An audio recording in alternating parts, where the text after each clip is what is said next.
Good evening, everyone. I'd like to call this meeting to order. It's 7 p.m., Monday, January 13th. I'd like to acknowledge that this meeting takes place on the traditional territory of the Stahelis. Are there any introduction of late items? Seeing none, we'll move to approval of the agenda. So moved, Mayor Tallon.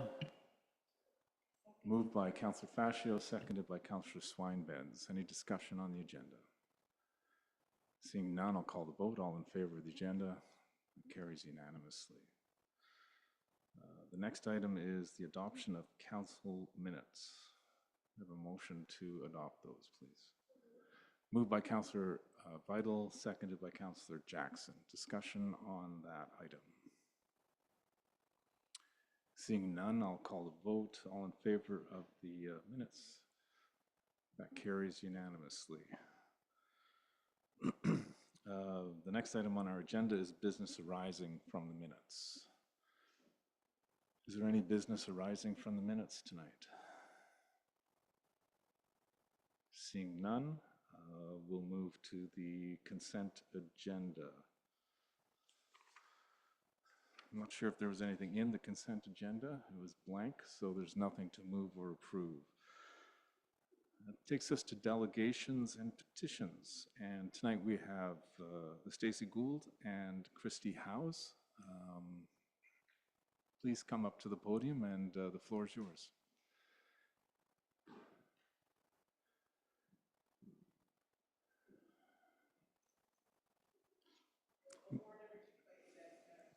I am a pacer. I'm not used to being tied to a podium.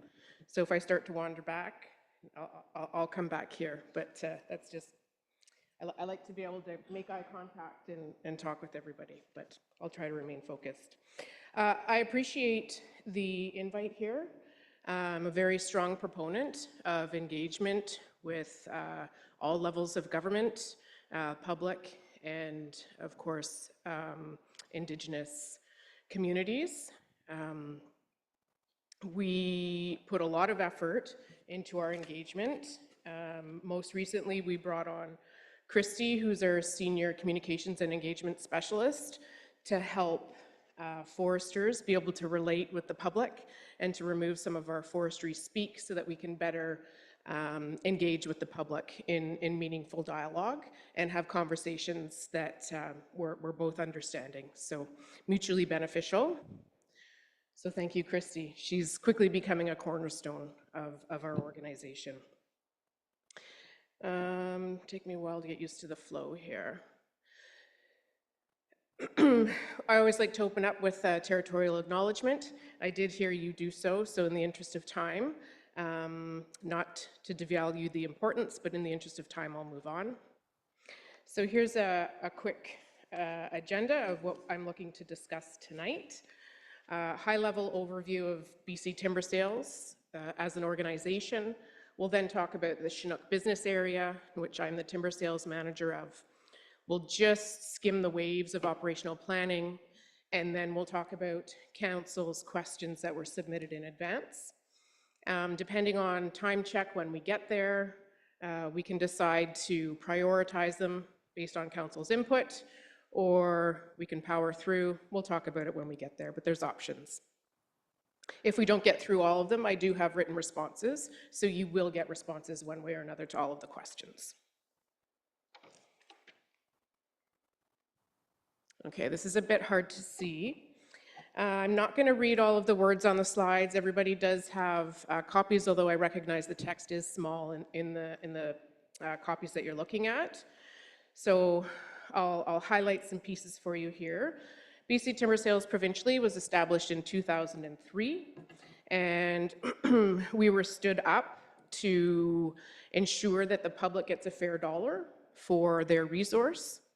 So through all of our operations, we collect costing and pricing data, and that data is then used to set the stumpage, or what an industry pays the public or the province to harvest timber. So that's our mandate, to be a benchmark for pricing for industry, to make sure that you're getting what you deserve for your resource. We are a self-financing program, which is unique when you talk about provincial governments. So what that means is that we don't rely on taxpayer dollars to fund our operations. BCTS actually makes money, so we contribute to funding pots for the province in addition to sustaining ourselves. Since 2003, we've sold 215 million cubic meters. For some context, you think of a logging truck holding about 40 to 50 cubic meters. So that's a lot of trucks. All of these operations largely support rural and urban communities. And since 2003, we've generated 390 million in indirect revenue for the province. This money has gone towards things like schools, hospitals, and BCTS is a very strong contributor to First Nation consultation and revenue sharing agreements. So nations that sign those agreements receive revenue sharing from the forests across their territory from BCTS, as well as industry, but BCTS by percentage and generally by dollars is the largest contributor. I do want to highlight the bottom right here. So this is important. BCTS is not a licensee, so we're not a forest company. BCTS actually doesn't harvest. What we do is we do all of the planning and developing through a variety of ways, and then we auction that timber, generally to market loggers. So folks that don't hold tenure on the land base, but still contribute to the forest sector and feed mills in some form.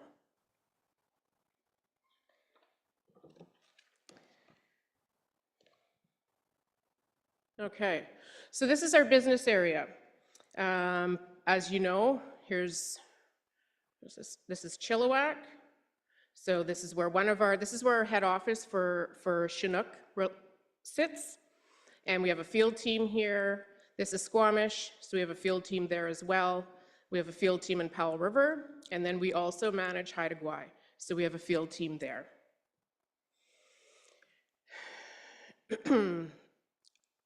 We didn't do the territorial acknowledgement where I was going to tell you a bit more about our relations with Stahelis. So we've done a number of forestry ventures with Stahelis.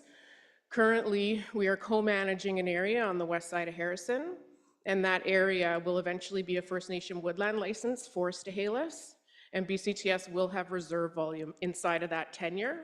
So we will co-manage the area together in support of reconciliation and so that we can support enhancing First Nation community members in the forest sector.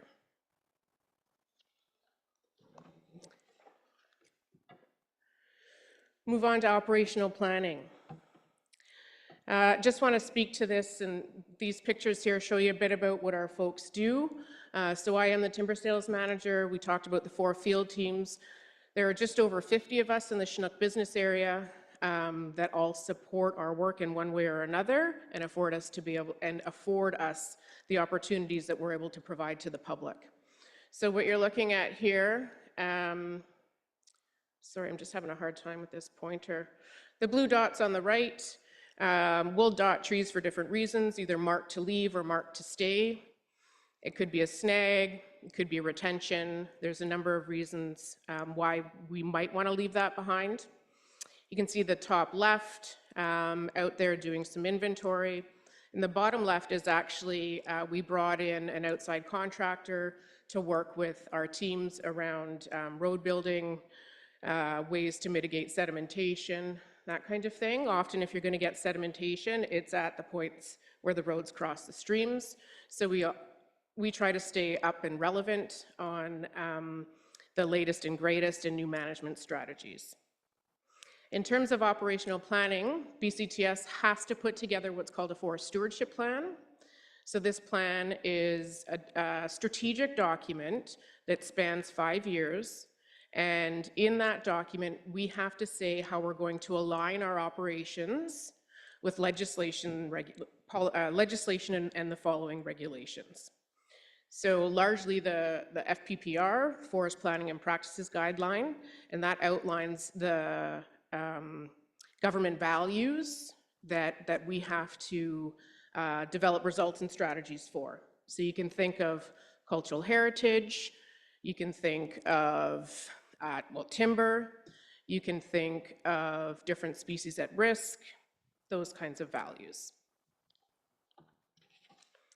There is an opportunity for public engagement at the FSP, but it is this high strategic level document, so you won't see blocks or roads in it. What you'll see are the strategies we're going to employ when we develop blocks and roads. So when we develop the blocks and roads, it's open up again for engagement, and that's called the Forest Operations Map. This was the first year through that process. It is new to the province. Before that, some of you that have been around for a while might remember our 5-year operating plans. So we've evolved from that process into the Forest Operations Map process that identifies exactly on the ground where we're going and the sequencing involved, and we're looking for the proposals on where we're going, and then we seek feedback. That Forest Operations Map is for the public. We're still doing, Indigenous communities can look at it if they want, but we are still doing operation plans, 5 years, for the nations, and we provide them with a bit more detail, quite a bit more detail. Christy's actually working with us to help us supplement this Forest Operations Map that we now have to use, because we do find that the information is not as deep as what we used to share. So it's a balance of still providing the information, but not confusing folks with a new tool and different sources of information. So we're working our way through that. Wanted to throw in just a couple extra slides here for you. The one on the left is Haida Gwaii, our Haida Gwaii operations. Anyone that's ever been there, they have a bunch of mini deer that love the cedar. If we don't protect the cedar, we won't regenerate the cedar stands. It's very expensive, but that's a cost of doing business in Haida Gwaii. And then on the right, just wanted to demonstrate that we do a lot of in-stream works. One of our timber sales in the Sunshine Coast, there was a nation that was concerned, and the nation actually did water quality monitoring for us, in which everything was fine. In that vein, around our environmental management system, every block, every road that we auction has to fall in line with our environmental management system, as well as our sustainable forestry management system. These systems set out clear goals and responsibilities and provide detailed procedures and guidance for staff, our licensees, so the folks that bid on our licenses, as well as our contractors that develop our sales for us. We have independent third-party audits. Our SFM certification is SFI, Sustainable Forestry Initiative. It's a global certification, and generally KPMG does our audits for us.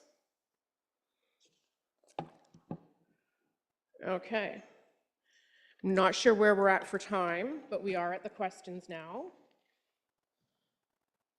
Sure, we're kind of at the 10-minute mark, which is our normal time for delegations. We're very much, thank you for the background information. That's quite helpful to put things into context.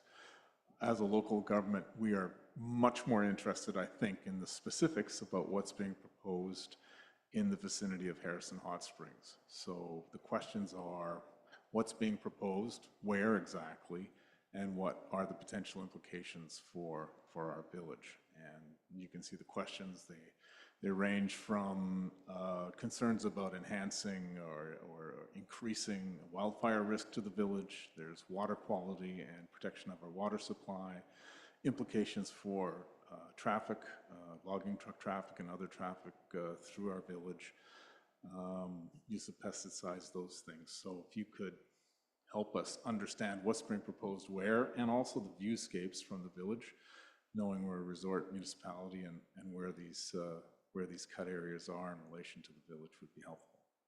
Okay.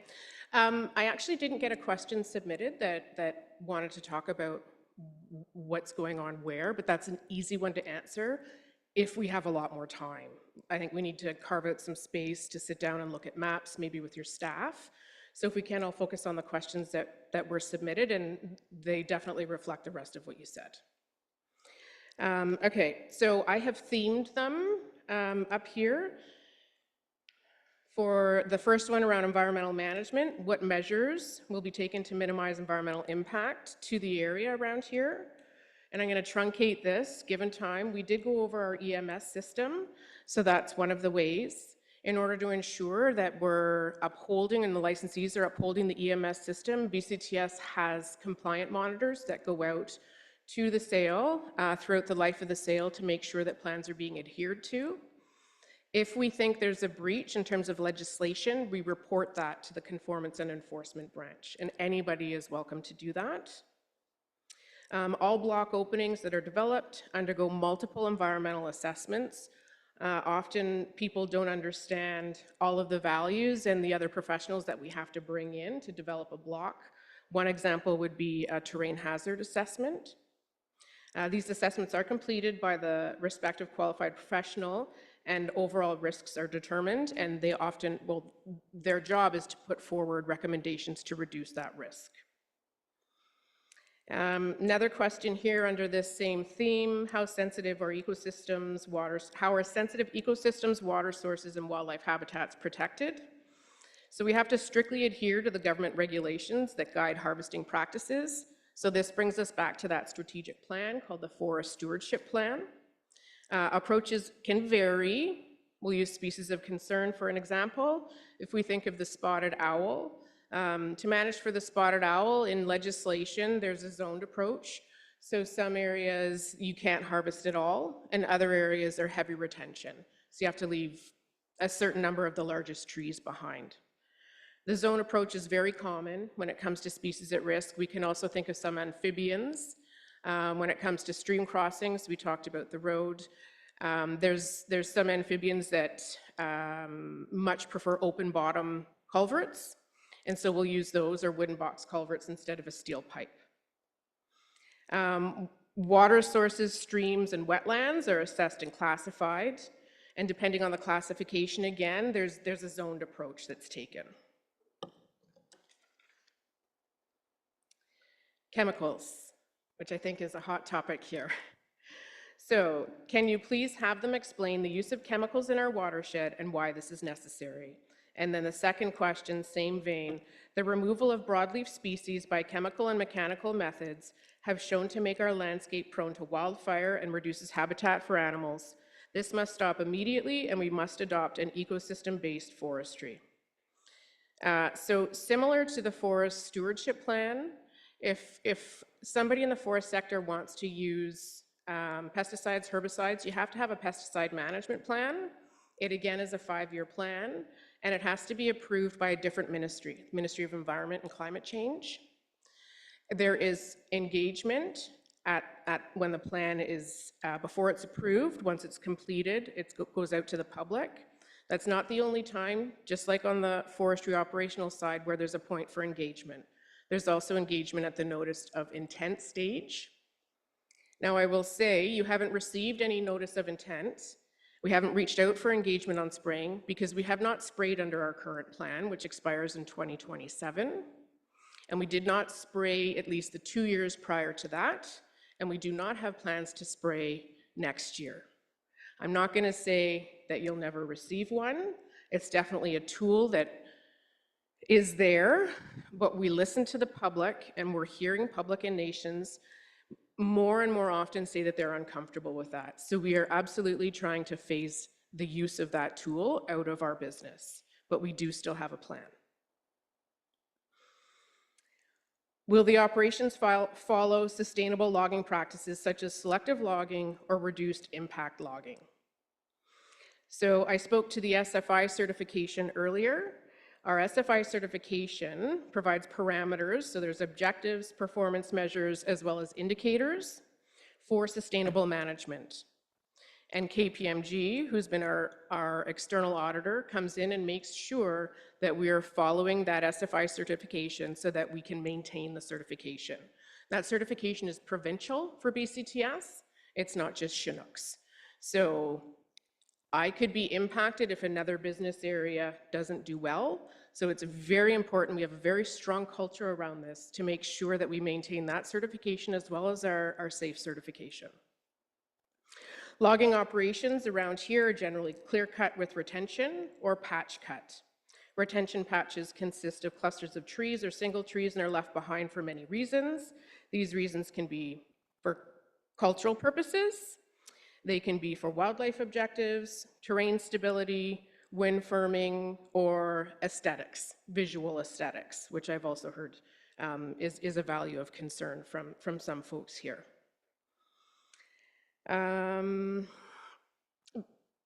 BCTS Chinook is involved in the Roberts Creek Research Forest, Lower Sunshine Coast, and we work with the coastal research folks within the Ministry of Forests, and we have designed a number of high retention timber sale licenses that they are now monitoring for regrowth.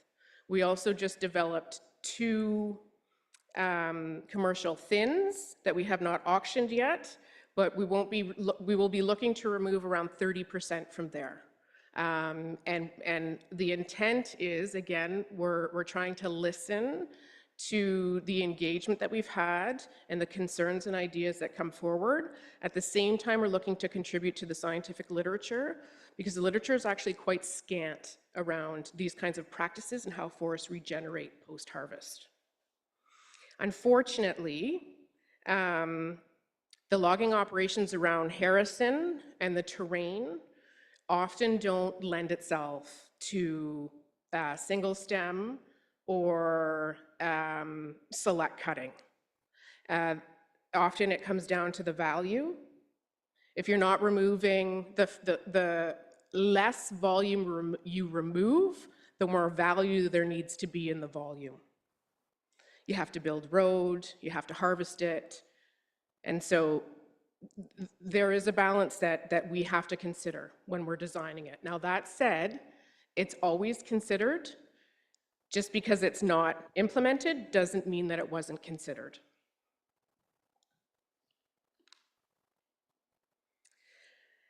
The next question, so it's the last theme here. Why are we still doing slash burns in the age of global warming? Can we explore methods of leaving cutting residues on the landscape to provide nutrients for the land and habitat for the animals? So this is really a balancing act. There are requirements to leave behind coarse woody debris, but of course that has to be balanced with the potential for fire hazard. So we do require fire hazard assessments to be completed. If the fire hazard assessment says that there is a hazard, then the hazard has to be abated. All of that falls under the Wildfire Act and the regulations to which I do not have statutory authority over. So if we think there's an issue, again, we would inform conformance and enforcement, and as a nicety, we would give wildfire the heads up. The term slash burning often isn't used anymore. The industry has really moved to what we call cultural and prescribed burns, and they are growing practices within our industry. They involve a high level of planning and involvement of First Nations as well as communities. These practices play a role in reducing the intensity of natural human-caused wildfire, and these are also recognized practices that can improve ecosystems' ability to adapt to a changing climate.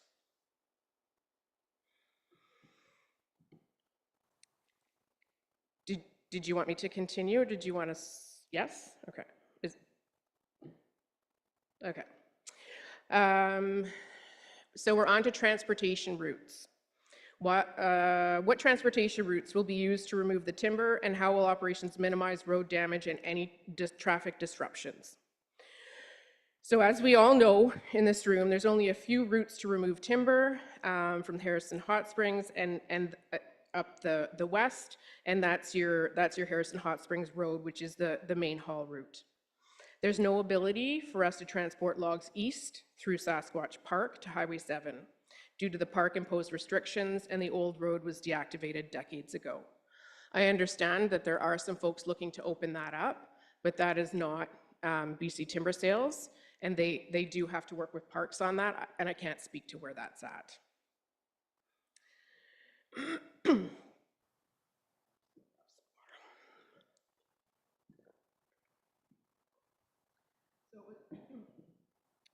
Another question talked about towing logs. So towing logs down the Harrison and Fraser Rivers is often restricted by water levels, fish windows, and recreation traffic, particularly Harrison Lake. There's a very small window to float logs down. And I'm sure, as you know, there are a lot of logs that are floated down, particularly from the north end of the lake. And we do have licensees that operate in that area that do float the logs down the lake.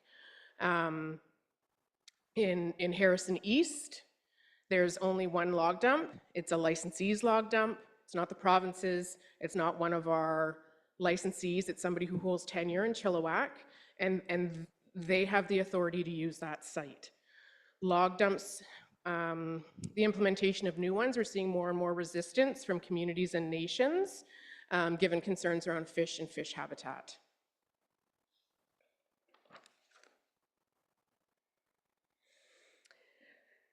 I should also mention, because I know, the province is quite the bureaucratic machine, and it's hard to know who's responsible for what.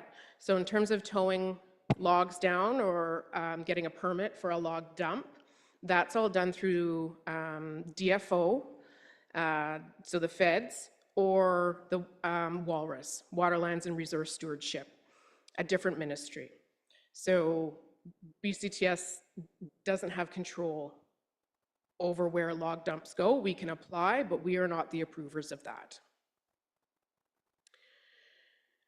What do we have? Visual quality. So the operations have the potential to affect our vital tourism economy, specifically views from Harrison Lake and the village caused by any clear cutting. How will any logging operations ensure the overall aesthetic will not be compromised? Cut blocks should maintain the visual quality of our lake, and we are seeing more evidence of clear cuts that harm our visual quality. How can we mitigate this? So I've obviously lumped those two questions, very similar. So the majority of Harrison Lake is covered by visual landscape inventory polygons. Each visual landscape polygon has an established visual quality objective, as directed by the Forest Planning and Practices regulation that I spoke to earlier. How we go about this is there's a numerical approach that is taken. If we want to use 18% as a number, we can say that 18% of a particular landscape inventory polygon can be affected visually. This includes any existing openings, and it also must include near future planned openings. All of the potential roads and blocks are then assessed and are digitally rendered to see their impact in a visually aesthetic manner.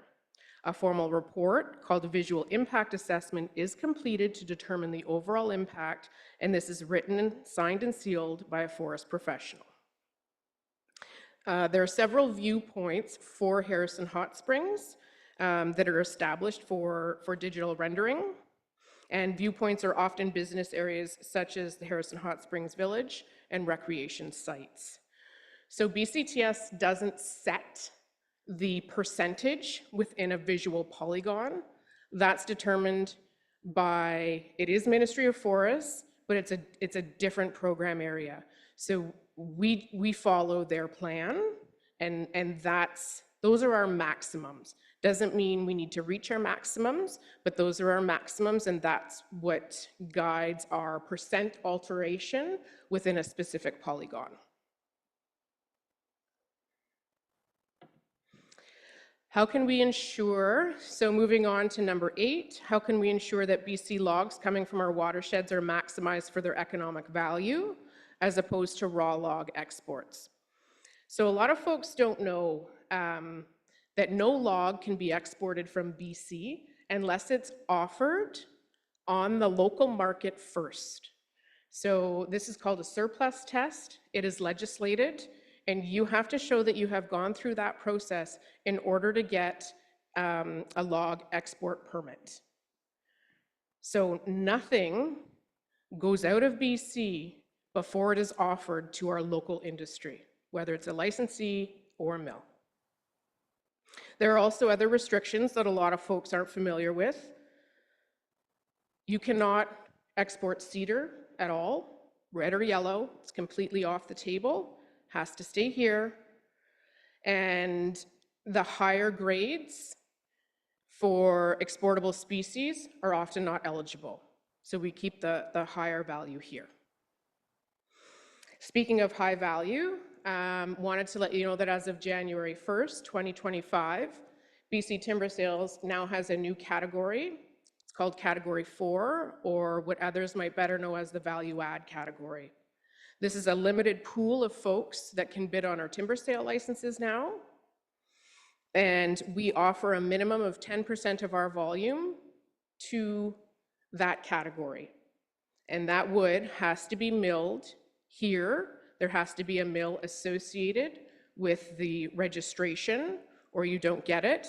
And then there are manufacturing requirements and a certain value required. So it's a way that this government is trying to grow the value add sector. Now, it is really important to remember that in order for a value add sector to thrive, you need a strong primary sector. And I think that's one of the things that NDP, as well as different business areas, are struggling with right now. What's that balance? And how can we provide more predictability in that primary industry to ensure that those value add folks are going to get what they need? Because it's not just BCTS Cat 4 that's going to, or value add, that's going to feed this. There has to be other folks that come on board and help support that as well. The last question: how can council advocate to the Ministry of Forests to make the best impact to affect forestry reform so that it better serves the economy, wildlife concerns, need for improved and diverse habitat for wildlife? You probably won't like this, but it depends. Depends on what you're looking to advocate for. So I strongly encourage, if you found an area or areas that you want to try and influence or inform, you can reach out to myself. You can also reach out to Mike Peters, who's the district manager for the Chilliwack Forest District. And when in doubt, you can always send it into the minister or deputy minister. It'll take longer, but it will land on the right person's desk. I mention that because it is an option, but my perspective, the most efficient and effective, is to just call myself or Mike, and we can help you make the right contact. That's all I had for questions that were sent to us ahead of time. I know I've exceeded my time by a lot. Happy to come back, maybe in a different forum, to continue to respond to your questions and build our relationship. Thank you for the presentation and the information in it. I think if I open the floor to councillors' questions, we could be here for quite some time.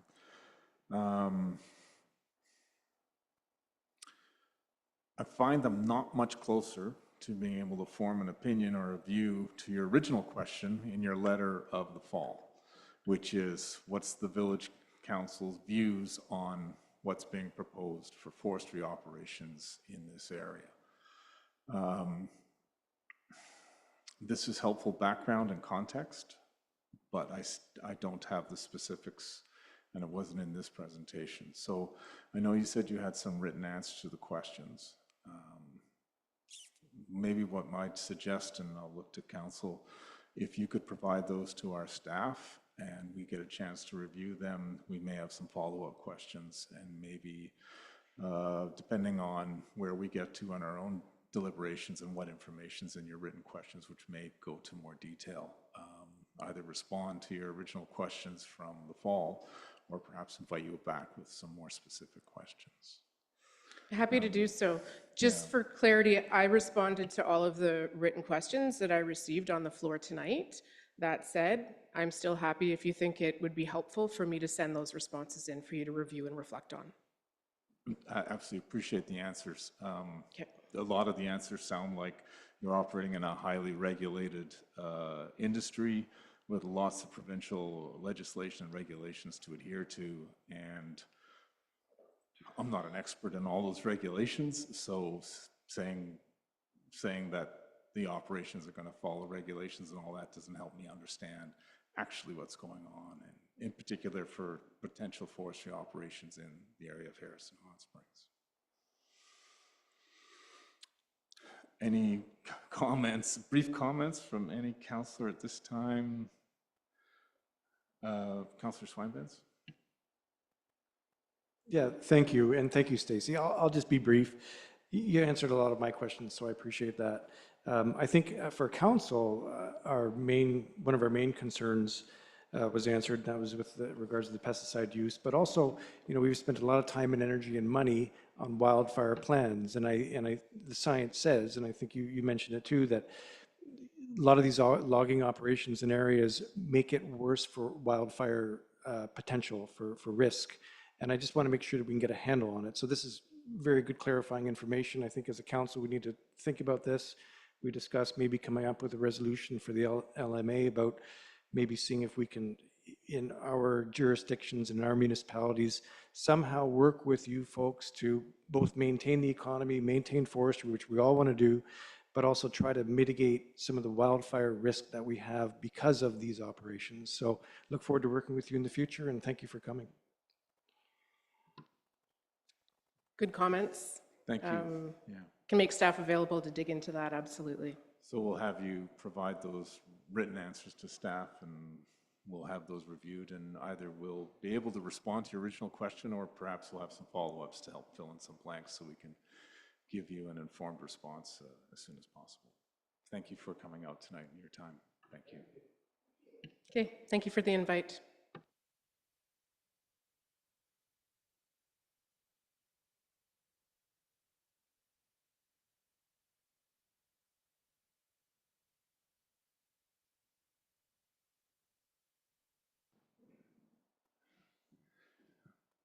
We have one more delegation tonight. Mr. John Allen wants to speak on the proposed Advisory Planning Commission bylaw.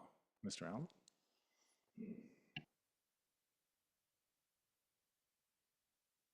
Thank you, Mr. Mayor. My name is John Allen, 398 Hot Springs Road. I'd like to take a few minutes tonight just to talk to you about the proposed official community plan, not the official community plan, the Advisory Planning Commission, and the proposal that there should be a new rewritten bylaw for the APC. Just as background to that, I should point out that I was actually on the APC in 1977 or 1978, served on that planning committee for some time before becoming the mayor and councillor, was also on the Fraser Valley Regional District Planning Committee. And in addition to that, I have served on various boards and committees throughout the province of BC and have ended up specializing to some extent in the whole issue of governance and how we communicate through these committees. So I was a bit alarmed when I saw this committee coming forward, because it didn't seem to gel with all of the best practices about advisory planning committees and other committees that have been put forward by useful bodies such as UBCM. And I think that's largely because it wasn't being and isn't being written by an administrator, it's been written by a land planner. And I think these are two completely different sets of skills required to do this effectively. I don't hire an electrician to look after my plumbing or a painter to look after my landscaping. It's a bit of a specialty writing administrative law, and it's quite different from land use regulations. So I think that this needs to be reviewed.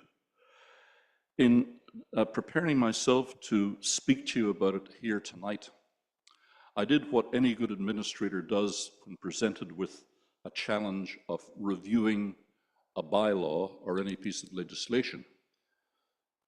That person should go back to the roots of the legislation, the first principles, examine the history and the provenance, see how it got to where it is today, when it was changed, why it was changed, and does it still meet the objectives that were set out at the beginning of the process. Is it fit for purpose is the basic question. So I've done that, and I've gone back to 1970, sorry. I've gone back to 1977 with the first bylaw, number 304. Bylaw number 304 was adopted by Mayor Dan Parr and Philip Quentin Drysdale in 1977. And that's the one that I initially served under. It was changed in 1995, and that change was quite sweeping. Oh, sorry, that was 1995. The village then adopted bylaw number 643, being the Advisory Planning Commission bylaw, and that was adopted in 1995. And significantly, paragraph 16 of that bylaw said the Village of Harrison Hot Springs Advisory Planning Commission bylaw number 304 is hereby repealed. So the initial bylaw got repealed. We then moved on from 643 to 707 in 1998 and made a few minor changes, such as changing the terms of appointment to 1 year, and the meeting schedule, and minor housekeeping issues. In 2006, bylaw number 849 came forward, which changed the composition of the APC from 5 members to 7, and said that each appointment shall be for a term concurrent with the term of the council making the appointment. And that was a terrible piece of legislation because it spoiled the continuity and the stability of the APC and made it highly politicized. So it meant that the current council got their friends in the APC, and when they left at the next election, I suppose, they all had to resign because their term was up at the end of that council's term. And I didn't think that was very useful at all. But in 2009, the village passed bylaw number 925 under Mayor Beacott, and I don't know who the corporate officer was, but that was bylaw 925 in 2009, September 21st. And that one repealed bylaw 643, bylaw 707, and bylaw 849. It cleared the board and said, all those bylaws are hereby cancelled and repealed. And then in 2012, but I'm not sure what happened in those 3 years if there was an APC, it was a new bylaw to establish the APC, and that is the bylaw adopted on May the 7th of 2012, which we have been operating under up to this point and are currently supposedly operating under. The problem with this is that in legislation, it's always a bad idea to combine and make bylaws interdependent. Each bylaw should stand on its own 2 feet and should not be dependent upon other bylaws, because if it is, a change to one bylaw can trigger a domino effect where you have to go back and change 4 or 5 different bylaws. So it's really, really bad administrative practice to make bylaws interdependent. In some cases, such as land use, where you have an OCP and a zoning bylaw, you might share some definitions, but outside of that, bad practice to commangulate the bylaws and make them depend upon each other. The problem we have today is that we have 2 Advisory Planning Commission bylaws in place. And you cannot have 2 conflicting bylaws. Everything that you set out to regulate in a municipality must have 1 bylaw and 1 bylaw only. And the reason that we have 2 bylaws is that while bylaw 1006 was adopted in 2012. Nope, there's a clicker. In 2009, the village threw out 3 bylaws, 643, 707, and 2006. But in doing so, they threw out bylaw number 643, and section 16 of that bylaw said, the Village of Harrison Hot Springs Advisory Planning Commission bylaw number 304 is hereby repealed. So as long as that bylaw stood and remained valid, bylaw 304 remained repealed. Because the village cancelled bylaw 304 as part of cancelling the other bylaws, it meant that that cancellation of 304 was rescinded. And 304 is currently in effect as the Harrison Hot Springs Advisory Planning Commission bylaw. So you have 2 bylaws governing this particular part of the municipality. 304 from 1977 and 1006 from 2012. And you cannot have conflicting bylaws. Now, it's a matter of legal debate which of those bylaws should take precedence. Obviously, the initial one in 1977 has seniority, and the bylaw 1006 is a subsequent bylaw, and you can argue either that seniority counts or the most recent one counts. But the reality in law is that these are conflicting bylaws with completely different numbers of members for the APC, completely different objectives, etc. In speaking in favor of the 1977 bylaw, I would say it's a much more comprehensive bylaw that covers a lot of the issues concerning the management of the APC, and is a better bylaw, in my opinion, than 1006.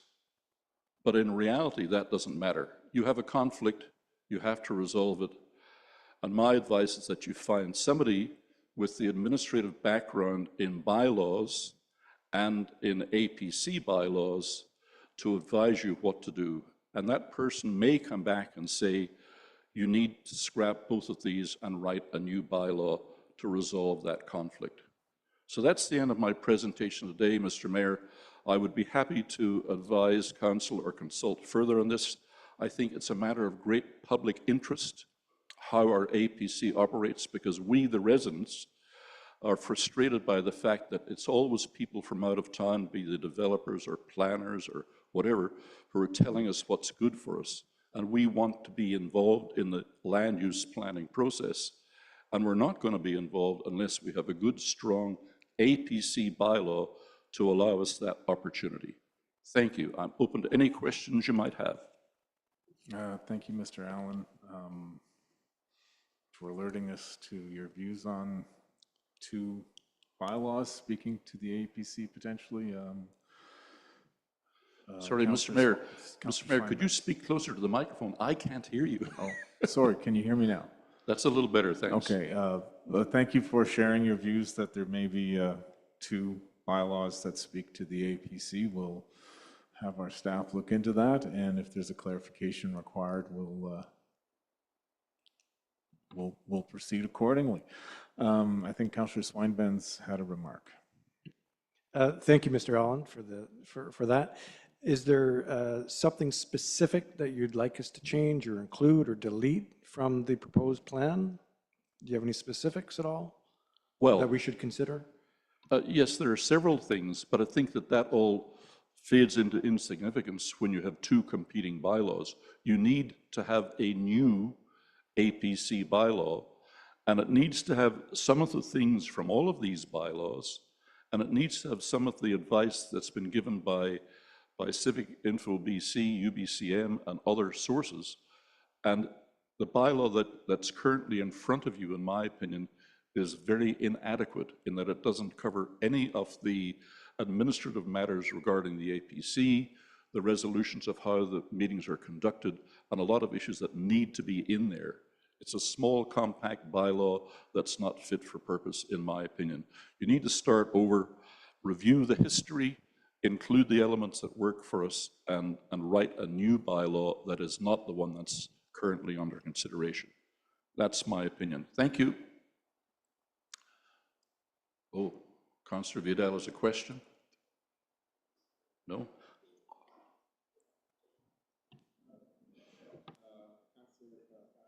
Thank you, Mr. Mayor, through you. Thank you for the presentation. I'm only going to say one thing. We have very competent staff. We don't need to hire anybody else to tell us how to run the village or how to do our bylaws. They're very capable. We have excellent, actually, bylaw staff on hand, plus our planning department. So with respect to our staff, I will stay with them and how they come through, if there is any change to be done, and see whether there is any change, to be perfectly honest. The APC has been running for many years, and I believe it's quite capable of carrying on the way they are, and that I think it's a bit of an insult to our staff when we're being recommended to get outside help to take care of a simple bylaw. Thank you. Thank you, Mr. Mayor, Councillor I Fascio. make no criticism of the staff. I'm pointing out that you have two conflicting bylaws, and that becomes a CEO responsibility. I heard that, thank you. Councillor Vidal, did you have a comment or remark? Thank you, Mayor Tallon. Thank you, Mr. Allen, for your presentation. My suggestion to you is that you voice your concerns in writing to our staff. This is a staff function, and I'm sure you're well aware of the process. If a new bylaw needs to be drafted, that is a staff function, and then it is brought before council for adoption at a council meeting where the public has the right to offer their feedback on it. Thank you. Thank you, Councillor Vidal. Mr. Mayor, can I just respond? With the way no, you're we're gonna handling close this. these bylaws, there is no opportunity for public input. Land use bylaws, we're allowed a public hearing. Thank you, Mr. Allen. We're going to move on. I would like to think all our bylaws are subject to public scrutiny, review, and input. Our next item of business is correspondence. Could I have a motion to, I think, accept the correspondence? Moved by Councillor Schweinbenz. I saw his hand, and Councillor Fascio, would you like to second it? Seconded by Councillor Fascio. Discussion on that motion. Seeing none, I'll call the vote. All in favor? That carries unanimously. Business arising from correspondence. Councillor Vidal. Thank you, Mayor Tallon, and I would like to address the letter regarding amending and bypassing our official community plan.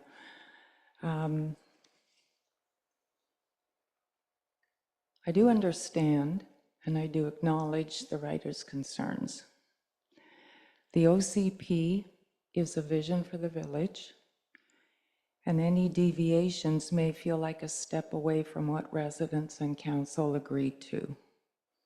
However, the OCP is meant as a living and fluid document to provide a guide rather than as rigid rules. Challenges or opportunities can present themselves, which the OCP doesn't account for. The OCP is meant to be flexible, to address changing circumstances. What's important is how any requests for variances are scrutinized. The writer's concerns highlight the need for transparency and accountability when decisions are made. I fully support our community to voice their opinions and concerns along with their reasoning. Residents' feedback is essential and is achieved through the public information or the public hearing process. And through you, Mayor Tallon, I see that our planning consultant is here if he would like to offer any further comments. Mr. Cossey, a comment on that? Thank you, Your Worship. The official community plan, as we all know, it's not a static document, and there's nothing in the legislation, the provincial legislation, that says it cannot be amended. As and when things come along, the OCP may need to be amended and updated. There are some municipalities out there across British Columbia, one specifically on Vancouver Island, that does not allow for any OCP amendments to happen no matter what. How they've been able to get away with it for this number of years is beyond me, because I've looked at their reasons for it, and that's not just, they've just been saying it's against our OCP, and that's not a land use reason. You have to have a valid land use reason as to suggest why you don't want this to happen, such as there's going to be too much density, it's going to change the character of the community, those sorts of things. And we always have to remember that when we put a permit and a rezoning amendment in front of you, we are obligated by legislation to ensure that it is following the official community plan. Thank you, Mr. Cossey. Any further business arising from correspondence? Councillor Fascio. Thank you, Your Worship. Just a brief comment. At some point, we will be discussing the draft development process bylaw, and like Councillor Schweinbenz at the last meeting brought up the question that we should be looking at developers putting up boards and indicating if they're applying to the OCP or the zoning bylaw. So that's something that's done in many communities. There's a couple around Kent, if you see them there. So that's something else we can look at putting into place. And like Councillor Vital said, it is a living document. It's not something that's written in stone. That's the engine that starts the thing, but the land use is the one that gets the process actually moving. So thank you, Your Worship. Thank you, Councillor Fascio. Any other comments, business arising from correspondence? Councillor Schweinbenz. Thank you, Mr. Mayor. Regarding the next letter with the ICBA, I might have a couple questions through you to the CAO, and that is with regards to our procurement procedures for capital projects. Are we, obviously we're fair and open, but are we bound to award contracts to only unionized companies? Is that the case, as this ICBA letter alleges? CAO Cook. Thank you, Your Worship. The short answer is no, but I will pass it on to our corporate officer, Amanda Graham, because she has a more fulsome response. Thank you. Through you to Councillor Schweinbenz. No, so our purchasing policy doesn't require us or restrict the village to select vendors or contractors who are unionized. So in that way, the letter isn't necessarily applicable to the village, but it is a good reminder about the importance of a competitive bidding process, which we, based on our policy, engage in anytime something is expected to be over $50,000. Thank you, Corporate Officer. I have one small remark, and that's on the letter concerning the official community plan. I find it helpful to get reminders from residents about the importance of that document and what it means.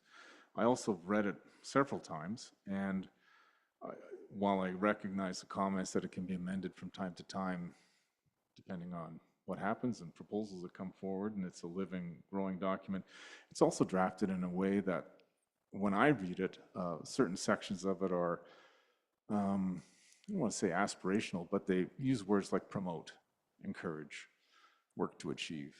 And to me, that shows that there's flexibility within the official community plan. It's not a hard, rigid, dead document. It's actually a living document, and it's designed to be flexible so that it's drafted in a way that we don't anticipate. We can't know with 100% certainty what kind of development proposals the village may receive, and it's drafted in a way that if we get proposals, they fit in a range, particular trying to meet expectations that are set out in the OCP. So, yeah, with that, I think it's a very useful document, and it helps guide council deliberations and the actions of staff.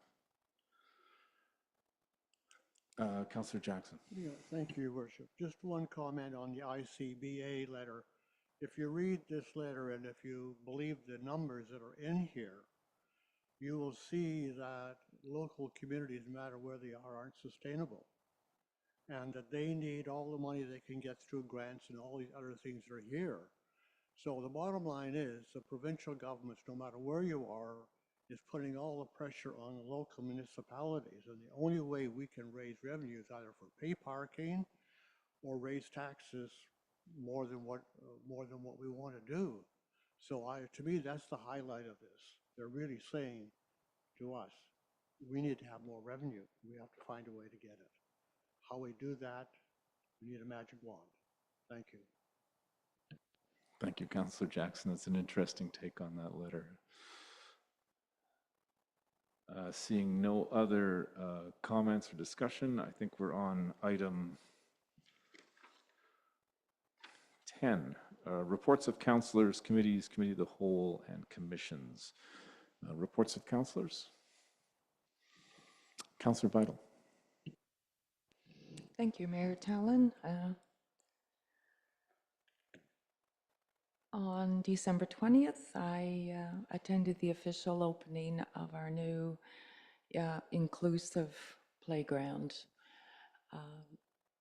I can't state enough how impressed I am with the design and the quality of it. It is meant for inclusive and not just for mobility challenged children. It's also meant for those that are nonverbal. And how that is achieved is there has been erected what's called a communication board with squares on it where nonverbal children can simply come up and point with what their wants or what their needs are. The merry-go-round will accommodate child-size wheelchairs. On opening day, all of council had an opportunity to try it out. Also on one of the larger slides is a platform where a child in a wheelchair or who is mobility challenged can simply come over to that platform and either by themselves or with assistance from an adult move themselves over to a platform where they can make their way using their upper body up to the top of the slide and be able to come down the slide with the other children. So I want to say a huge thank you to staff for this initiative and seeing it completed. It's just a wonderful addition to our beachfront, and I have no doubt it will be thoroughly enjoyed by residents and visitors for many years to come. January 8th, I attended our Let's C2C meeting at Memorial Hall. I have had some residents contacting me asking who covers the expenses for hosting the C2C. For those who may not be aware, all costs, including the lunch that is provided, are covered through a grant funding through UBCM. And I just wanted to add that your council is also scheduled for a council-to-council meeting with Stehalis later on this month. And that's my report. Talon, thank you. Thank you, Councillor Vital. Councillor Faccio. Thank you, Your Worship.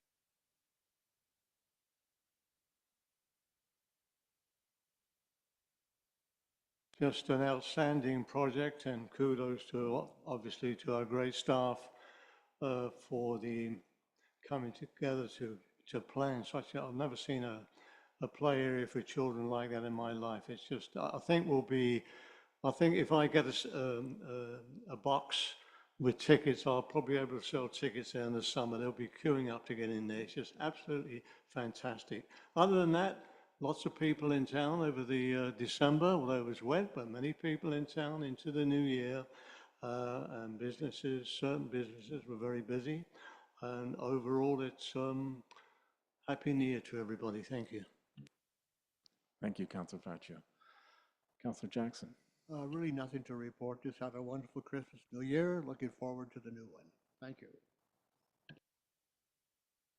Councillor Swinbanks. Thank you. Again, I wanted to echo what Councillor Vidal said about the new children's playground. And all these decisions were made before my time, obviously, but to see our staff and our village invest in such a fantastic structure and playground, we need to invest in our youth wherever we can. And I think generations of kids will appreciate this and appreciate the village at the same time. I also attended the Letzimat conference last week and was struck by the cultural differences between all the different communities and what's happening in each community. I appreciated Councillor having me there, and hope to attend a few more. Thank you. Thank you, Councillor Swinbanks. There are no reports from committees or anything else. Takes us to reports from Mayor. Very short report from myself. I attended the CP Kansas City Holiday Train performance in Agassiz on December 19th in a light rain. That was very nice. And also the opening for the playground. And echo all the comments that opening went very well. Really appreciate the students from the school. As soon as the ribbon was cut, darting in like Christmas morning and covering the whole playground and enjoying all this stuff. I would add, though, that not only does the We Go Round hold a number of child-sized wheelchairs, it seemed to also hold several counselors at one time as well. Which takes us to our next agenda item, which is reports from staff. Corporate Officer. Thank you. So item 12A is report of Fire Chief regarding Fire Department annual report. Yes, thank you. Good evening. Under the guidance of the Harrison Hot Springs Fire Department officers, the Harrison Hot Springs Fire Department experienced growth and stability in 2024. Membership started at 18 in January 2024 and ended the year with 23 members and 5 new recruits. Membership retention was exceptionally high, with only 1 member leaving us by moving out of town. The fire department is close to maximum memberships, which is 26, growing steadily in the previous 3 years. Members put in incredible hours to ensure their response readiness. Attendance on regular Tuesday night practice was 1,500 hours, with 1,130 additional training hours and 1,325 volunteer hours altogether. 4 members received recognition for their work and hours that they put in during the year with the fire department. Probationary member Daryl Easton was awarded Rookie of the Year. Firefighter Ashley Hole was honored with the Volunteer of the Year. Firefighter Ryan Green was Most Improved, and Firefighter Chris Suderman was awarded the Firefighter of the Year. The fire department also experienced an increase in calls, responding to 130 calls in 2022, 118 calls in 2023, and 173 calls in 2024. This is a 46% increase in calls from 2023 to 2024. This growth in calls reflects the overall growth in the village. The number of calls is expected to increase in 2025, especially with the increase in high-rise and higher density developments, hotels, and restaurants. Medical calls remain the majority, but the fire department saw a significant increase in fire-related calls. Some were false alarms, but we had 4 structure fires with our mutual aid department in Agassiz and North Fraser and Seabird Island.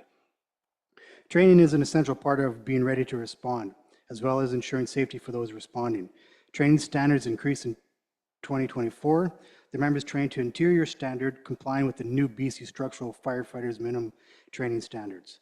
Officers are completing officer training to meet these minimum training standards, as well in various fire instructor, live fire instructor, wildland structure protection, leadership, and fire safety and education roles. The department is looking forward to utilizing the mutual live fire training facility located at the Agassiz Fire Department.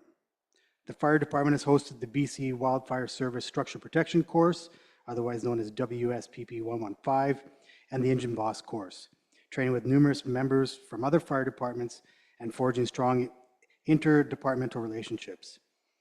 The Harrison Hot Springs Fire Department acquired a structure protection unit through the Fire Smart Grant Program and has completed the first of 4 phases in equipping this unit through ongoing Fire Smart grants. Members will continue to maintain their wildland fire structure protection training to the highest standard annually. A joint occupational health and safety committee was established in December 23 with members working to ensure the safety of our responders in an inherently dangerous occupation. Safety continues to be a priority for the fire department. In summary, members of the Harrison Hot Springs Fire Department have responded to more calls than ever before, putting in thousands of additional hours to be ready and competent for the safety and protection of the village. Thank you, Chief Janess. Could I have a motion to receive that report? So moved, Your Moved by Worship. Councillor Fascio, seconded by Councillor Vital. Discussion. Councillor Fascio. Thank you, Your Worship. I want to thank the Fire Chief for his presentation this evening and thank him and the department and the volunteers that for the outstanding job they do for our community. Just wanted to just ask the Fire Chief that the 4 structural fires you're referring to, I'm assuming they were in other areas outside of the village, is that correct? Yes, they were, 2 were up on Mount Woodside, 1 was on Highway 7, and the other one was just off of McCombs, and it happened to be one of our firefighters and our admin officers, their barn caught on fire. Thank you. Just to show that with the outstanding training that our fire department is doing here, that thank God there's no major fires, homes in Harrison, and they do an excellent job with their open houses, and they're knocking on doors. I think it's October about your fire detectors. Overall, a great department doing a great job for this little community, and I thank you very much, and I'm sure the rest of the community thanks you very much. Thank you, Your Worship. Thank you, Councillor Fascio. Councillor Vital. Thank you, Mayor Tallon. I want to extend my congratulations to Chief Janess and members of the department. It sounds like it was an extremely successful year. I also want to acknowledge, Chief, the numerous hours that the fire department puts in volunteering for community and charity events. The 2 that come to my mind is the food bank initiative that the fire department undertakes every year, and also on a personal note, the help and assistance that the fire department provided during our annual Terry Fox run. We'll be calling on you again this year. One question for you, Chief Genest. I know your report indicates that there was an increase in calls. Was that the majority of that an increase in medical calls, or were they fire related? You indicate false alarms. Is that alarms sounding in buildings? Thank you. Chief?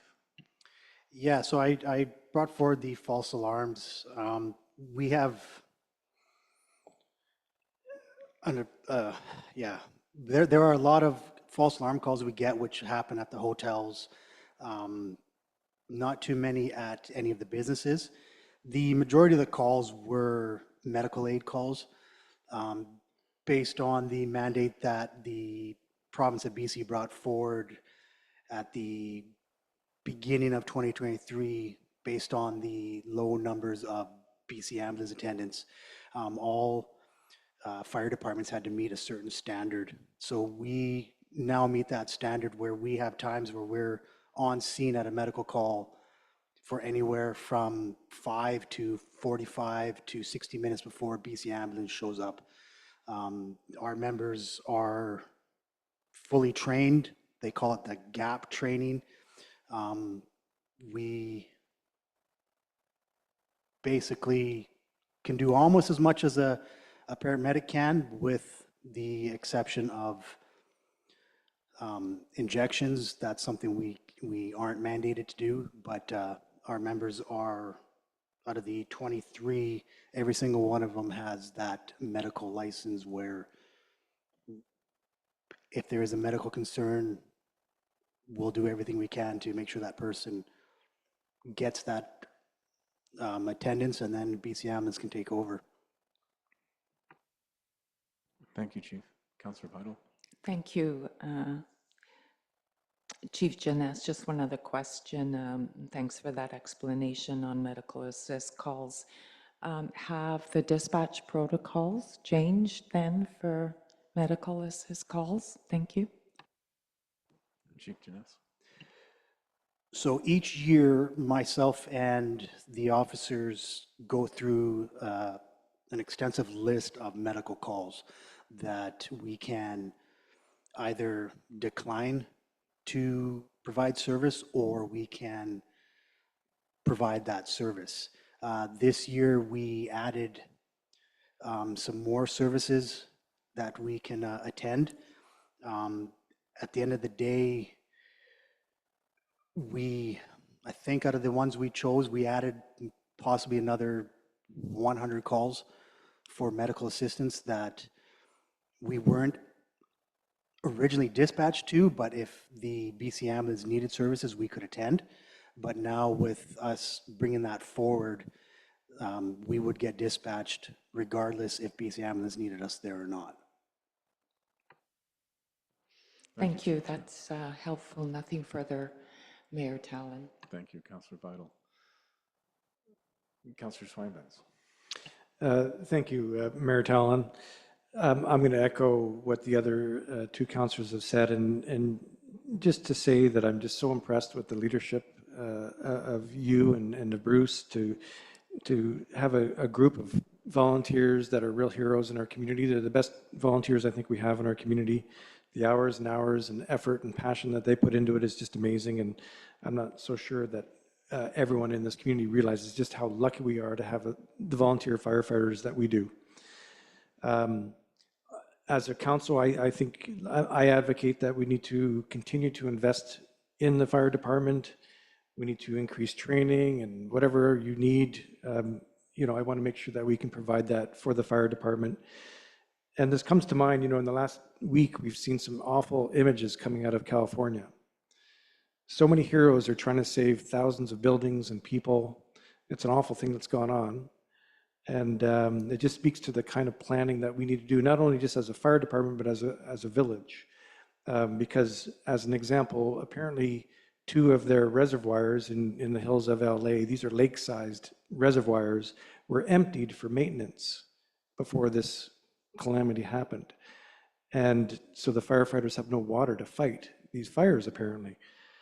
So it just speaks to the leadership that we need from you and from the fire department to speak and liaise with our staff and our community to make sure that we're prepared to the best of our ability. So thanks for continuing to do that, and we look forward to working with you more in the future. Thank you, Councillor Swine-Benz. Councillor Jackson. Thank you, Worship. I'd just like to say thank you very much for the service. We really appreciate it. A little story, when I was a young man, 16 years old, I got succumbed to Shanghai to be on a forest fire. And it was way outside the city of Sudbury where I lived. And I found myself on the end of a hose.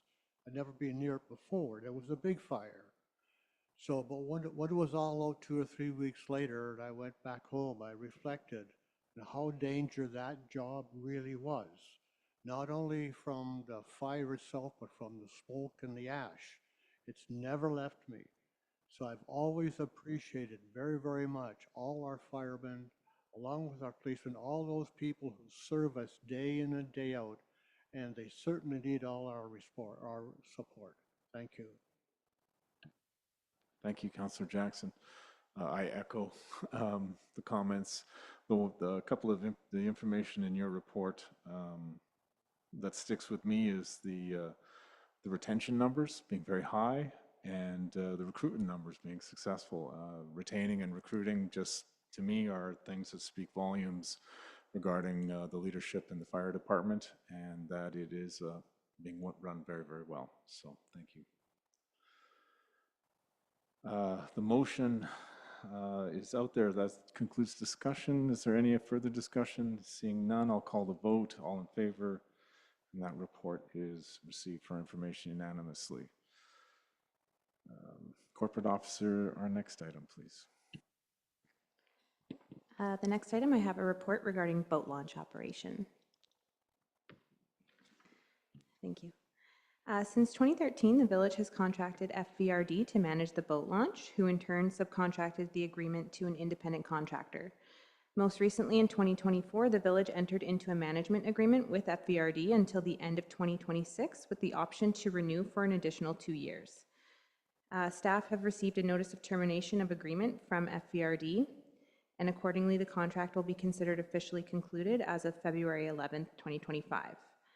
Prior to 2013, the village entered into agreements for boat launch operations directly with various contractors. The village must now find an alternative option for the operation of the boat launch starting in 2025. Staff have reviewed the boat launch budget and explored various options to address this and are recommending that the village issue a request for proposals seeking a qualified contractor to operate the boat launch. The intent would be for the contractor to be responsible for opening and closing the office and public washrooms, fee collection and reconciliation, directing the launch and retrieval of boats, and janitorial duties.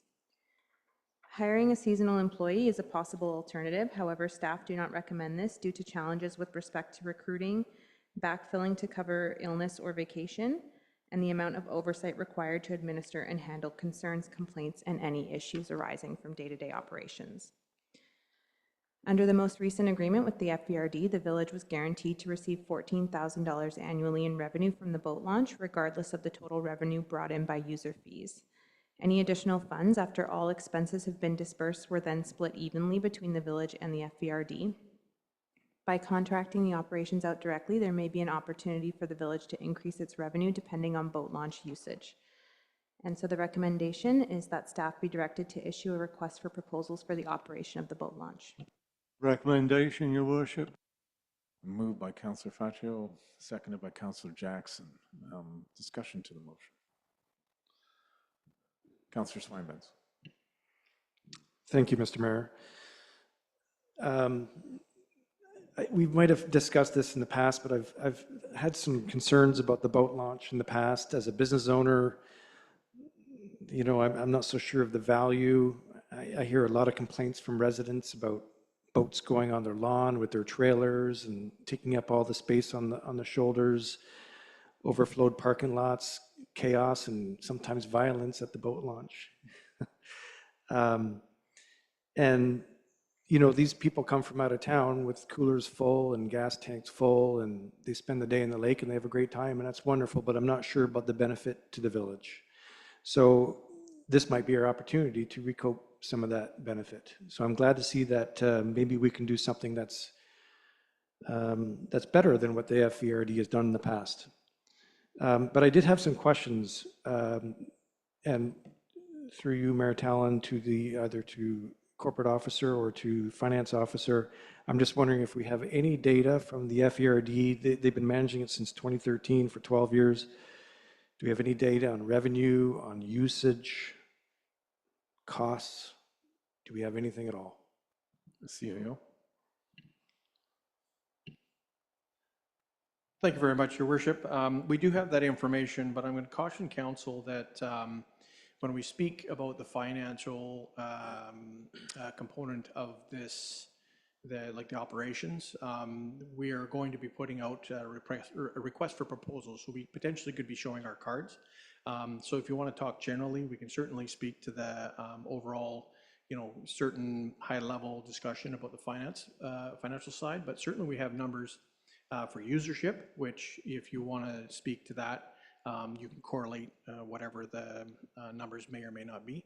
But the FVRD was nice enough to provide us with actually quite a comprehensive list of numbers for, since I think, what, 2015, I believe it was, goes back to, but Scott can speak to those directly.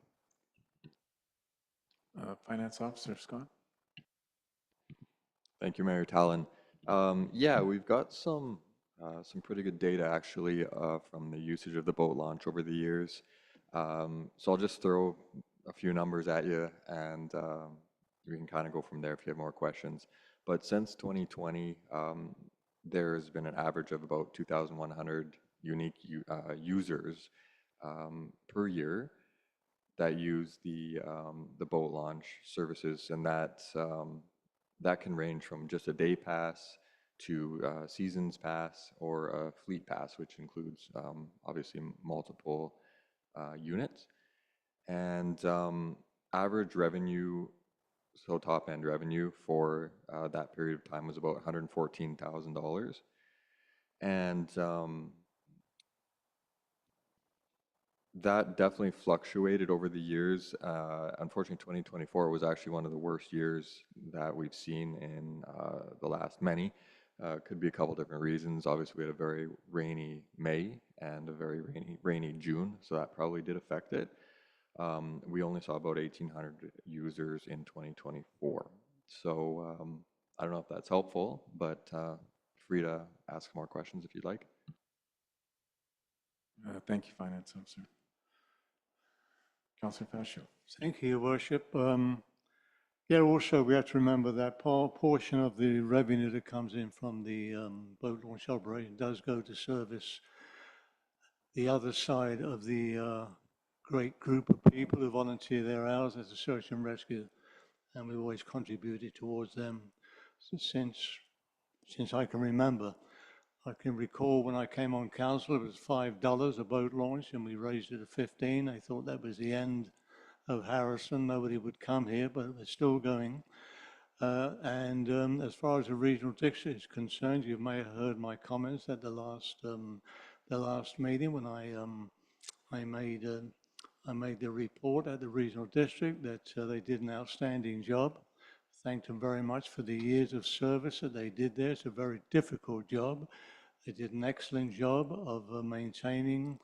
They even at some point had hired control people because there was a certain couple of weekends it got really busy down there to control the traffic coming through, and the staff on the weekend, they came on hand to review. This is their management staff, to review to see how the process was moving along. And they were there to monitor at many times. It all comes under their parks department. And they were there to monitor the boat launch, how it was operating. Unfortunately, we did have a problem last year with certain things there. Can't get into that, it's confidential. But overall, I think the revenues, except for this 1 year, has been, I would say, pretty substantial for the village, and their portion at the end after they had paid for everything was very small, very, very small. So they didn't make a big bundle. In actual fact, my last report, which was a public document, I think they lost $78,000 last year overall for the operations. So that's a good idea. I think we should put it out for a request for somebody to hopefully somebody who's as proficient as a regional district will come forward and operate the boat launch. As I said, it's a very tough one to take care of, but there's no record that I've ever seen, even from our Chamber of Commerce, that relates to how many people stay the night, how many people use the gas station in Harrison, how many people stop in Super Valley to buy their groceries, so there's never been a report, so I can't really speak on the fundamentals, whether these people pay into the village for whatever, groceries or gas, but I do know that on a Sunday, the Husky station used to be very busy with the gassing up to go on there, and of course our fleet pass people like our fishing group that we have here do use the boat launch consistently, and I know they do use the Husky station for gassing up. That's all I have to say, Your Worship. Thank you. Thank you, Councillor Vaccio. Councillor Vital. Thank you, Mayor Tallon. I'm in support of the recommendation. I also do want to say that I think maintaining the boat launch is absolutely essential. I hear Councillor Schweinbeck's comments, but let's also be aware that many people move to this community with their pleasure boats because the boat launch is that close. Although myself and my husband don't have our boat anymore, we certainly took advantage of the boat launch many times, and the Husky. I understand, and I do acknowledge that on especially long weekends in the summer when it's busy, it becomes a zoo down there, and that's why we would need to ensure whoever was hired as a contractor to run it, to be able to manage that amount of traffic. With that, through you, Mayor Tallon, to our corporate officer, do you have any plans or plan B should we not find a successful contractor? Thank you. Corporate officer. Thank you. Through you to Councillor Vital. We did have an issue when we tendered, for example, the Starlight Skating Rink. We did have to re-tender that. So I would say that we have enough time. We're looking at, it's early January now, to do another round of tender if we had to. After that, we would have to start exploring some alternative options for sure. Thank you. Then let's get that RFP out as soon as possible. And thank you, Mayor Tallon. Thank you, Councillor Vital. Councillor Swinburne. Thank you. How much, sorry, Mr. Mayor, to the corporate officer, how much are we charging now for a launch plus parking?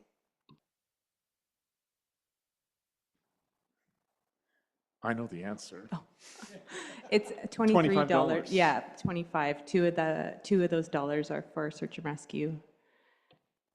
And does that include parking for the day? It does.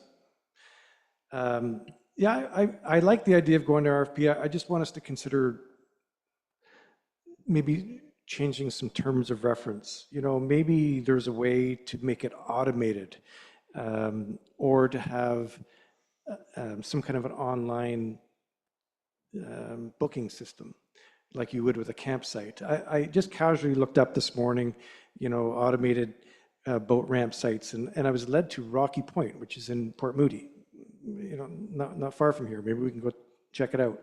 They have some sort of a machine, and you put your visa in, and you get your ticket, and you put it on your windshield, and you can launch. It seems to me that maybe only during busy weekends that we need an attendant. Maybe at other times it could be unattended and unsupervised. I'm not sure. I'm not a boater. I don't know the culture, but perhaps we should look at that kind of stuff as a term of reference. The second one is, yeah, and like I mentioned, maybe we have some kind of a booking system where you have a 15-minute time slot that you book, and that's your time. And that's when you get in. Maybe that's a better way to collect revenue. I'm not sure. Again, I'm not a boater, but I think we should look at these kinds of ideas and get into more of the modern world. I'd also like to see, maybe as part of this RFP, or part of the area, I have a lot of people coming up saying we need a better place to launch kayaks. And we talked, I think it was last council meeting, about having accessible mats going down to the beach. Maybe we need some more of these mats for that area to launch kayaks. People have kayaks on wheels, or they're carrying them down, and it'd be nice if we had perhaps a lane by the boat launch, or these mats leading down to the beach there where they can launch kayaks. Make it easier for our residents to get their watercraft onto the water. Anyways, just some ideas. I think we should just rush into an RFP without some kind of terms of reference, and maybe some of these ideas we could look at.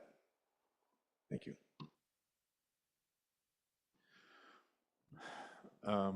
For myself, I think I think having an attended boat launch is of value. I support the motion, and I think having a well-functioning, easily accessible boat launch is just another feature to Harrison Hot Springs Marine Resort destination. It's also for residents, but that convenience that when you arrive, you can get in the queue and launch your boat. Hopefully the RFP includes some de-escalation skills on those running the boat ramp, because while there's lots of entertainment on the beachfront, I really don't want people coming out on lawn chairs watching people trying to launch their boats as an entertainment feature. I'd like it to be run smoothly and efficiently. So perhaps no further discussion. I'll call the vote on the motion to send it out. All in favor? And that carries unanimously.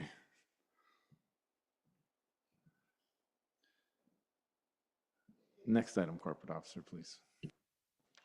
Thank you. We're moving on to bylaws. I have a report here regarding indemnification amendment bylaw number 1215-2024.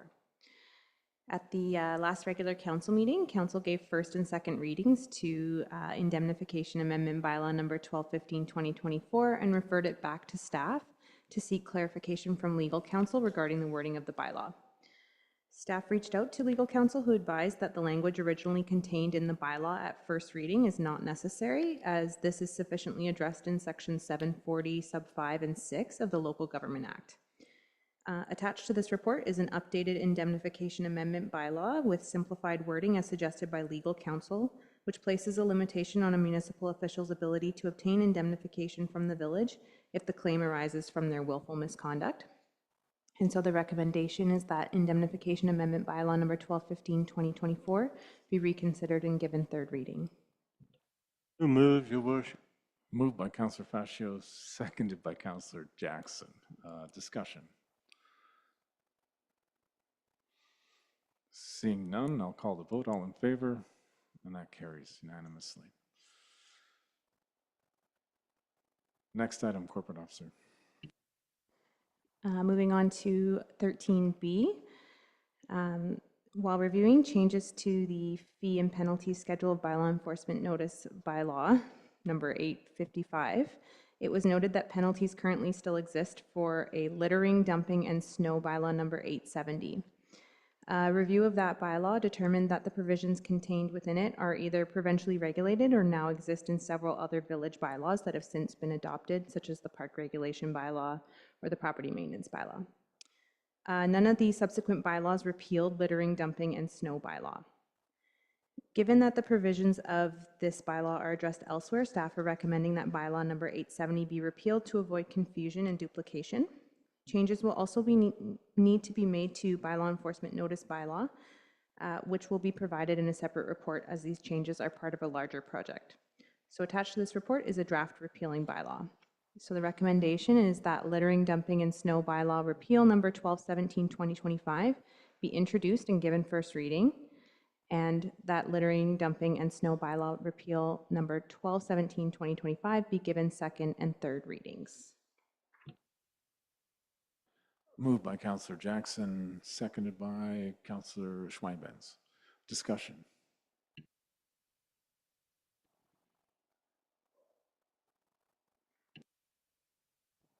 Any discussion?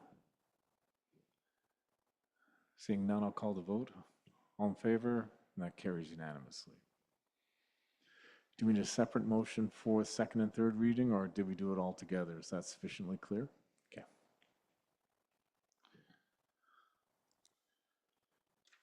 Next item, Corporate Officer. Thank you. Moving on to 13C, I have a report regarding noise bylaw number 1218/2025.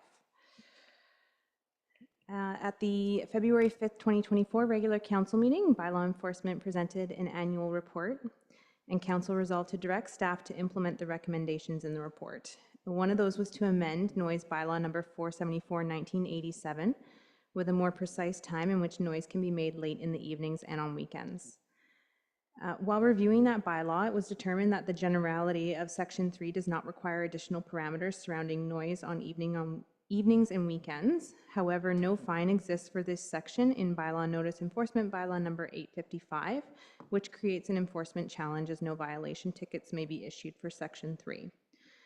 Amendments to the bylaw notice enforcement bylaw would adequately address concerns from a bylaw enforcement perspective by allowing officers to issue a violation ticket for noises that disturb the peace. Despite this, other amendments to the noise bylaw are required, and attached to this report is a draft copy of a new noise bylaw number 1218/2025. Some changes include an updated preamble, removing the definition of ATV as this is covered by vehicle, correcting references to zones as set out in zoning bylaw number 1115, adding definitions for construction noise, continuous noise, noise, and power equipment, clarifying language regarding the time frame for noise from parties or gatherings and construction hours, removed language regarding noise adjacent to a courthouse or hospital, simplified noise exemption permit provisions and allowed for a fee to be added for this under miscellaneous fee bylaw number 1049, including provisions for the licensee to notify surrounding properties within a 30-meter radius of the noise exemption permit at least 48 hours in advance, creating a section that allows the bylaw to be enforceable by bylaw notice enforcement, and repealing the previous noise bylaw. Just as a comment, many other local governments allow construction noise starting at 7 a.m. However, the village often receives bylaw complaints about construction noise starting before 8 a.m., so staff are not recommending that the start time be altered. If this new noise bylaw is adopted, subsequent amendments to the bylaw notice enforcement bylaw would be required, and a separate report would be prepared for council's consideration at a future meeting. And although there are no financial considerations associated with the report, if adopted, updates to miscellaneous fee bylaw number 1049 would be forthcoming to include a fee to obtain a noise permit exemption. So the recommendations are that noise bylaw number 1218/2025 be introduced and given first reading, and that noise bylaw number 1218/2025 be given second and third readings. Moved by Councillor Vital, seconded by Councillor Schweinbenz. Discussion. Councillor Vital. Thank you, Mayor Talon. Through you to our corporate officer, just for clarification, in the new draft bylaw, page 39, page 39 of the agenda package, Section 4, under prohibition, B, the owning, keeping, or harboring of any animal, bird, or fowl, which by its cries unduly disturbs the peace, quiet, rest, enjoyment, or comfort of the surrounding neighborhood or the public at large. Can you, I think I'm right, but can you give me confirmation that that would include barking dogs, like excessive barking of dogs, say, who are tied up in a backyard or inside a home while the residents are away at work? Thank you. Corporate Officer. Thank you, through you to Councillor Vidal. Yes, so that wording is exactly the same as the bylaw from 1987. So yes, it would include that. However, that is also regulated by the FVRD animal control bylaw, I believe, where there are certain periods of time, I believe, where the dog has to be barking for an extended period of time. So this one is a little bit more general, but yes, it would include. Thank you. Nothing further. Councillor Swinburns. Oh, thank you, Mr. Mayor. Question perhaps for the CAO.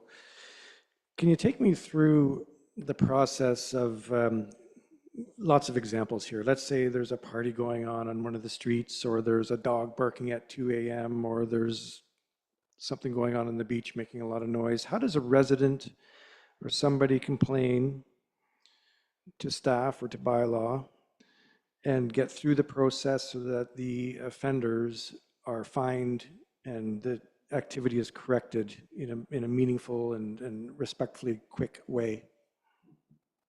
Thank you. Corporate Officer. CAO. Titles don't matter. Thank you very much, Your Worship. Through you to Councillor Swinburns. There's two methods, and if it's after hours, we have obviously our bylaw portal where we can have a formal complaint submitted through our website. Or if it is deemed a noise violation, the residents have the option to reach out to the RCMP and express their concerns about the noise and the nature of the noise. And we've communicated many times with residents as well as the RCMP to confirm that that would be the course of action. Thank you, CAO. Councillor Swinburns. And so just on that, just to clarify, so if there's a party going on a Saturday night, RCMP are called, they may or may not attend, and we get an email at the village office on a Monday morning through the portal, or somebody gets a phone call, does our bylaw officer attend? Is there a fine issued, or is there video evidence required? I just want to make sure that offenders, repeat offenders, are truly fined. CAO. Thank you, Your Worship. So yes to all the above. There was a lot of questions there.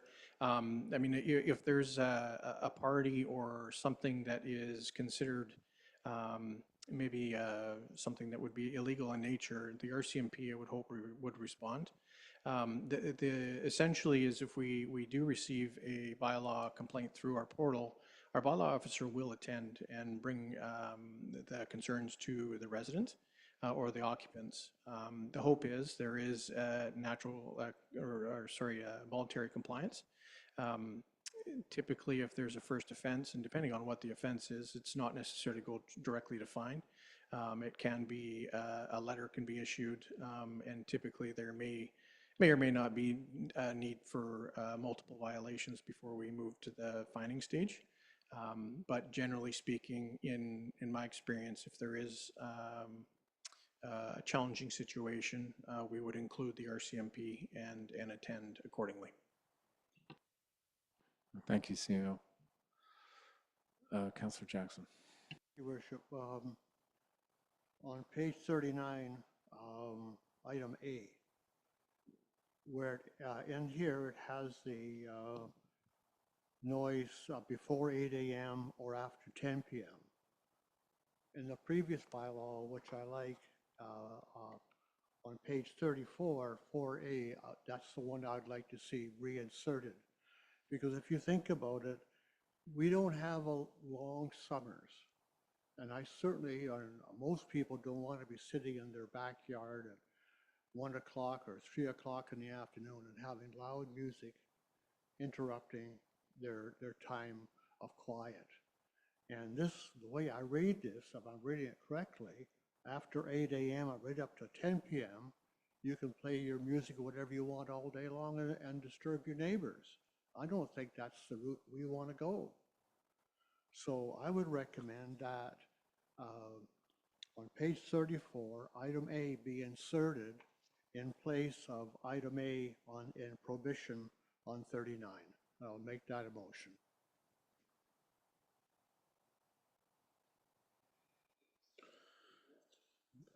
Thank you, Councilor. Yeah, is that a motion to amend? Motion to draft? amend, yes.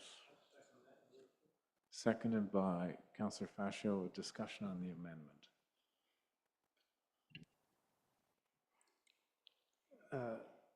Thank you, Mr. Mayor. I see where you're referring to on page 39, but on 34, I don't see it. 4A.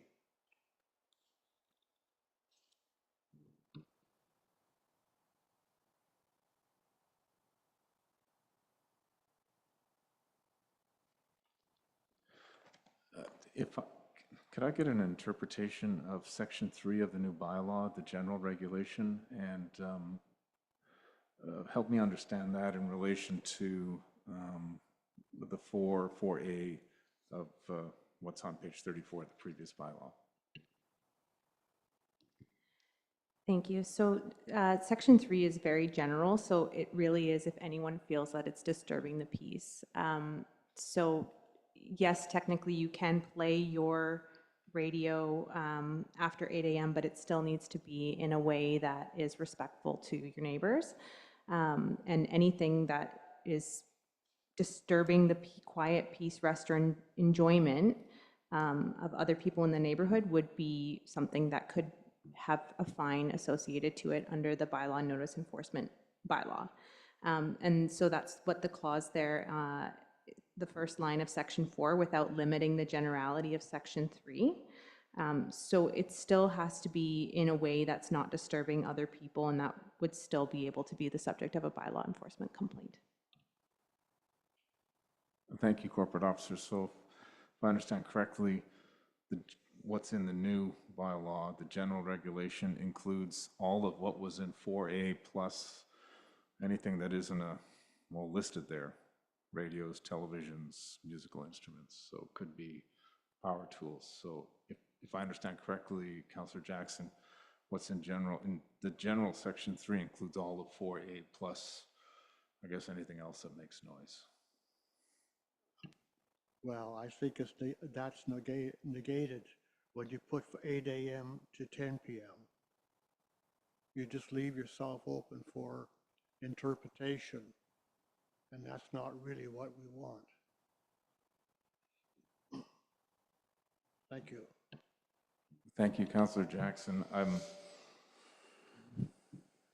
I read section 4 as not putting any limits on 3, so 3 is the general rule, and 4 applies specifically between, when this is where I have a bone to pick on the drafting, I believe what's intended is between 10 p.m. and 8 a.m. the following day. So, Corporate Officer. Thank you. Just as a point of clarification, the reason the time frame was put in there was that it came from the bylaw enforcement officer's recommendation that a more precise time. At first, it kind of started out as evenings and weekends, but it evolved into this where a more precise time for this is noise that would be typical of a party. So most often when we get people complaining about the noise bylaw, it's either construction noise or noise from a party, and they want to see a specific time frame where there's a specific cutoff for that, but still without limiting the generality of section 3. Thank you, Corporate Officer. Councillor Swinebens. Thank you, Mr. Mayor. Yeah, I'm no lawyer, but I tend to agree with Councillor Jackson. if it's meant to be general, let's take out the times. I like the wording of the older one in that regard, for section 4A. Let's take out the times. I agree, there's some people who party all day long.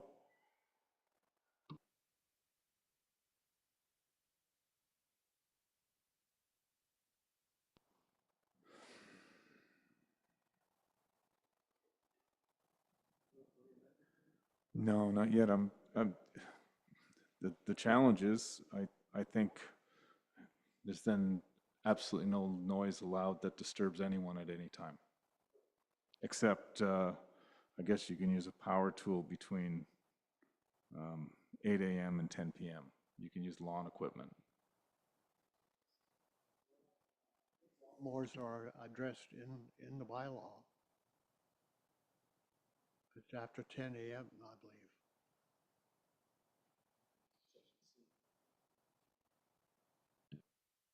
Councillor Jackson, could you restate your motion? What do you want replaced with what exactly, so I can try and read this? Because they're drafted in very different ways, so I'm trying to read what you're proposing with what's in here and knowing what comes out and what goes in precisely, please. What I'm proposing is on page 34A. The playing of any radio, phonograph, television, receiving set, musical instrument, sound device, or sound amplification device in such a manner or with such volume as to disturb the quiet, peace, rest, enjoyment, or comfort of a neighborhood or a person in the vicinity. Well, that's where what I'm saying. If you remove that,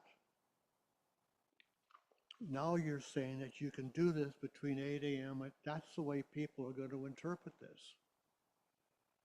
I'm just trying to avoid more work for somebody.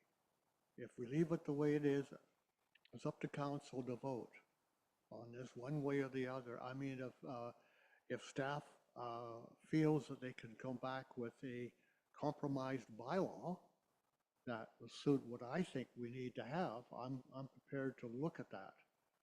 But the way it is written, I just know what's going to happen. I mean, I've been here long enough to know I've lived with it. I've lived with horrible, Councillor Fascio, with horrible barking dogs, and nothing we could do about it. And I just don't want to go through it and have our people go through that again. Thank you, Your Worship. Thank you, Councillor Jackson. I'm just trying to understand exactly what the amendment is. So the words in 4A on page 34, do they replace words on page 39, or are they added in somewhere? No, they replace them. Which words are being replaced, please? If you want to massage the words, that's fine, but not 8 a.m. or after 10 p.m. Sorry, Councillor, can you clarify which phrase on page 39 is replaced by the phrase 4A on page 34? Well, what you're doing, okay, when you get into the banging or making similar disruptive sounds, whether produced outdoors or from within a premise that can be heard outside before 8 a.m. or 10. So you want to really do that last line out.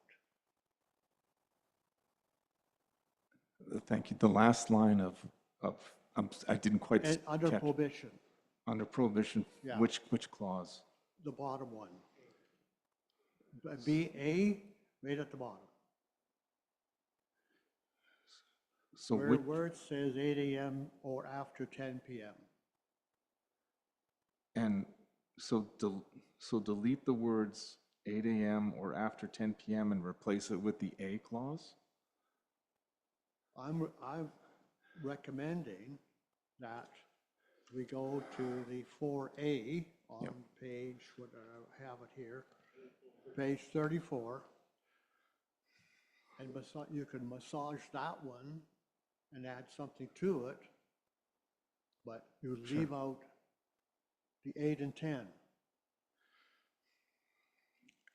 I know exactly what you want to put in. I don't know what it replaces. I'm sorry, I'm just not following which part of 39 gets replaced. It's replacing Prohibition A is replacing that one. So in place of A, the Yeah. entire, what was 4A, thank you. Yeah, Sorry, that's what I was trying Okay. to understand, Yeah. what was the switch? yeah. I didn't know if it was part or an additional No. clause, thank you.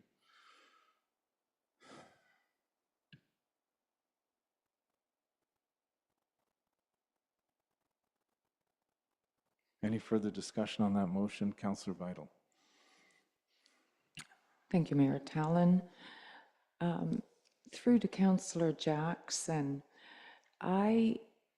page 39, Prohibition A, I think that the wording, the way it is much better than the old bylaw.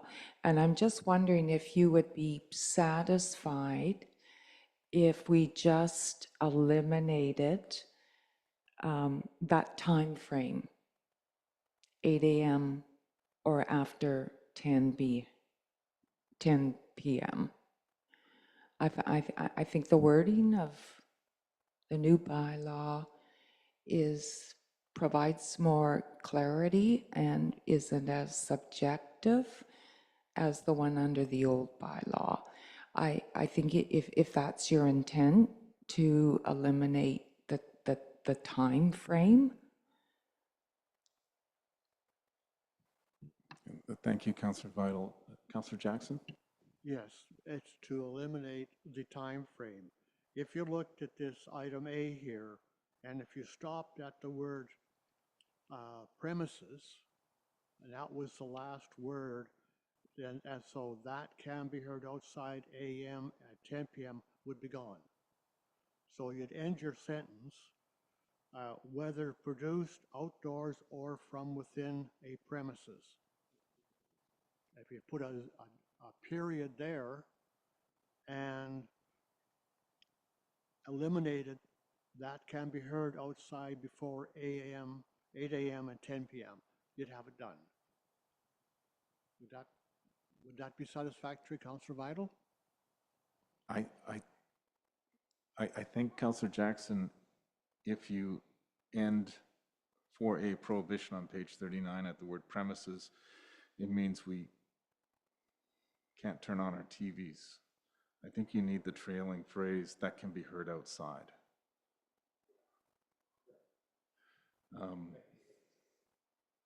And strike the words before 8 a.m. or after 10 p.m. All right.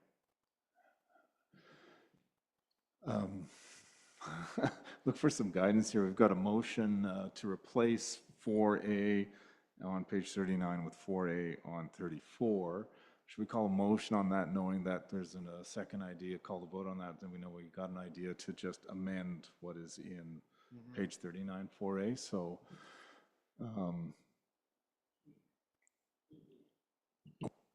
Your worship, clarification, are we going to vote on the amendment from Councillor Jackson first? Okay, thank you.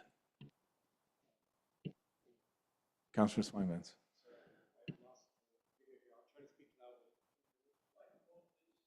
I'm trying, sorry. I'll speak loudly. I just wanted to say, I think the spirit of what you're saying is great. We're looking for bad neighbors, we want to be able to deal with them.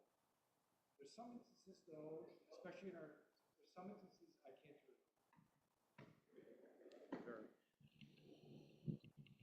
I agree with what Councillor Jackson is trying to do, and that is to deal with the bad neighbors and try to have a good neighbor policy. So I'm supportive of the motion. The only thing I want us to consider is that some of the resort parks, what comes to mind especially is the Springs RV Park. Every Canada Day and every Labor Day they do a big party and a big concert, loads of fun. Everybody means well. They are loud probably till 11 o'clock and then they shut it down. So I think the idea is to deal with the bad neighbors that are amongst us and not generally the other commercial noises that are made in our neighborhoods. So I'm supportive of this, but I think the spirit of it is to make sure that we have a way to deal with our bad neighbors around us.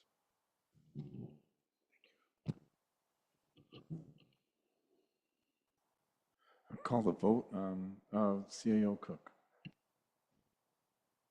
Okay, so I just want to make sure the council is aware of what they're voting on, because the original amendment was to replace A for A. We want, if this is council's desire, we want to defeat this motion and then put another motion on the floor to amend. Okay, thank you. So this is the vote on replacing 4A, page 39, with 4A at page 34, knowing we talked about an amendment. All in favor of the motion? In the motion to amend, replacing 4A on 39 with 4A from page 34. All in favor? The motion from Councillor Jackson, as I understand it, is to replace 4A on page 39 with all of 4A from page 34. There's no subsequent motion at this time. We have to deal with this motion first before we can contemplate a motion to amend 4A on page 39 and leave the wording other than the time frame. And Okay. yes. Okay. Yes. So this is the motion, the original motion from Councillor Jackson, second, but to amend swapping 4A entirety with 4A entirety. And we've had the discussion about amending 4A. So all in favor of the motion to replace 4A with 4A? No, we don't want that now. No. Okay. To me, it seemed like a simple way, the councillor said, replace 34.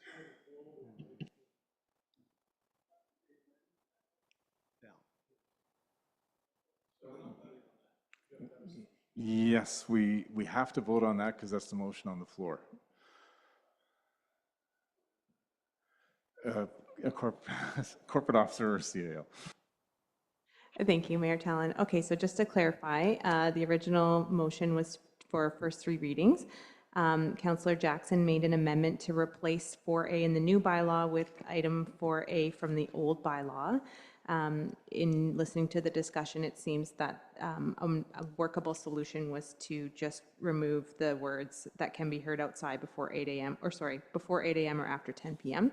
So what I might suggest is that the original amendment by Councillor Jackson just be withdrawn if Councillor Facio agrees as the seconder, and then we can move forward on another amendment. Thank you. Okay. Councillor Jackson. Okay, I'll withdraw. It's withdrawn and confirmed by the seconder, Councillor Fascio. And I believe there's a new motion on the floor to Councillor Vital. To the corporate officer, I believe now we're back at the original motion, and I can move an amendment at this point. Thank you. Then I'll move an amendment to the motion that we, under the new bylaw, number 4, prohibition, section A, that we eliminate the wording before 8 a.m. or after 10 p.m.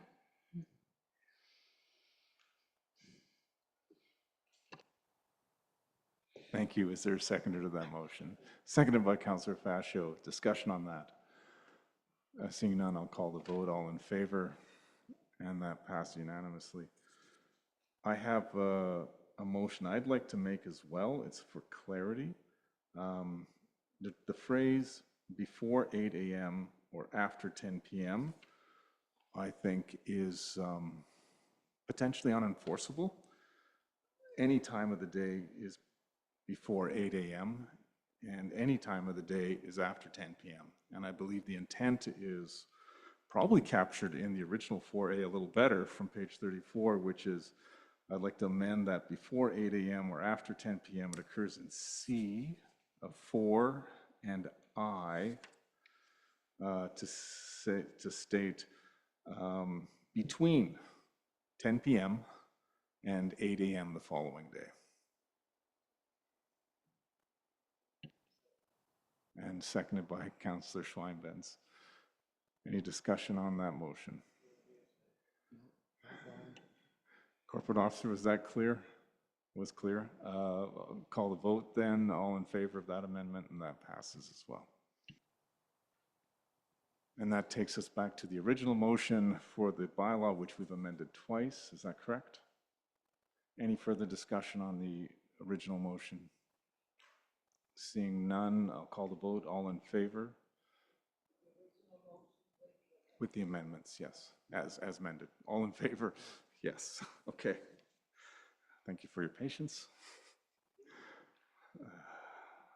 Now, where are we on the agenda?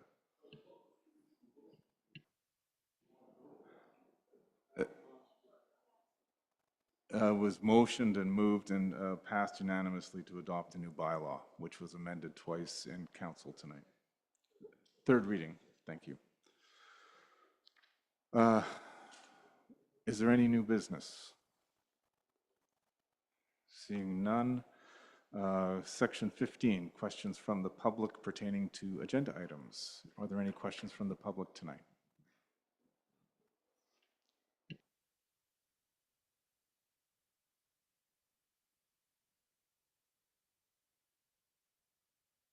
Yes, Mr. Mayor. John Allen, 398 Hot Springs Road. That was very difficult to follow because we aren't able to hear back here what you people are saying. And what I don't understand, I understand what the amendments were. What I don't understand is did you vote on first, second, and third reading and adoption tonight? Well, what was the last major motion? It was, somebody said to adopt, but you got to do the readings first. You don't. Sorry, I'm just confused by the process here. Normally, you have to give it first reading before you even talk about making any changes. And when did first reading happen? Because the copy that I have in the public agenda does not indicate that first reading has been given, or second reading, or third reading. And that is the chronological process that you must follow. So is this report just incomplete in not recording that you've had the readings? Or have you had all three readings and doing adoption all on the same day, which I think is another problem because you're supposed to not adopt until a following meeting. Anyway, I just find it confusing because of the lack of audio. And Mr. Jackson, if you wouldn't mind getting close to the microphone, we would have a better chance of hearing you. You were inaudible for most of those discussions, which is quite frustrating. Thank you. Are there questions on anyone participating remotely tonight?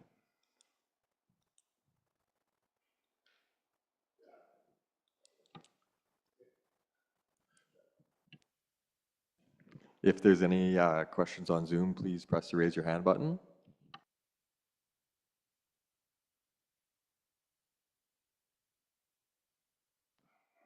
Hearing none, one more question from the floor tonight.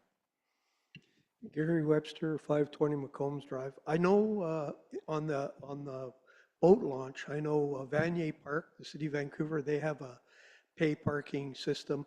Same with Rocky Point in Port Moody, where you just drive up, you get your ticket, you launch your boat, you park, you put your ticket in the window, and sooner or later somebody in the day comes around and checks for tickets. So you don't, the site isn't manned, and it's very busy at Rocky Point and Vanier, a lot busier than it is here in Harrison. So I mean, that would be something maybe staff could talk to those communities and find out how they manage it. It looks like just the same type of ticket machine as our parking machine. Thank you. Thank you. There's a motion to adjourn, seconded by Councillor Jackson. Discussion, all in favor, and we're adjourned.